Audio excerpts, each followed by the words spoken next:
Minus point ఏంటంటే నేను మొక్కల్ని ప్లాంట్ చేస్తాను, అవి ఎదుగుతున్నాయా లేదా అని చెప్పి రోజు తీసి దానికి వేర్లు వచ్చాయా లేదా, బతుకుతుందా లేదా అని రోజు తీస్తాను రోజు. సో ఈరోజు నేను రైతు బజార్కి వెళ్ళి తెచ్చుకున్నా. అవి తిన్నప్పుడు నాకు ఒకటి సీడ్ ఆల్రెడీ గ్రోత్ అయిందైతే ఉంది. సో దీన్ని నాటి ఎలా ఎదుగుతుందో చూద్దాము. ఒకటి వచ్చింది సీడ్, ఆల్రెడీ క్రాప్ వచ్చింది, ఇంకొక దానికి రాలేదు. ఈ రెండు నాటి పెడదాము, ఏమవుతుందో చూద్దాం. ఒక 20 days తర్వాత నేను మళ్ళీ ఇంకో వీడియో చేస్తాను. ఓకే, ఇది మా మినీ తోట. సో ఇక్కడ నాటుదాం. ఓకే, ఇలా గుచ్చేయడమే, జస్ట్ ఇలా మట్టి పెట్టేస్తాం అంతే. అది ఆల్రెడీ క్రాప్ వచ్చింది. ఇప్పుడు ఇది పెడదాం ఇక్కడ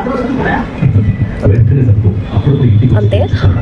చూద్దాం, let's wait and see 20 days తర్వాత ఎదుగుతున్నాయా లేదు. Okay, bye.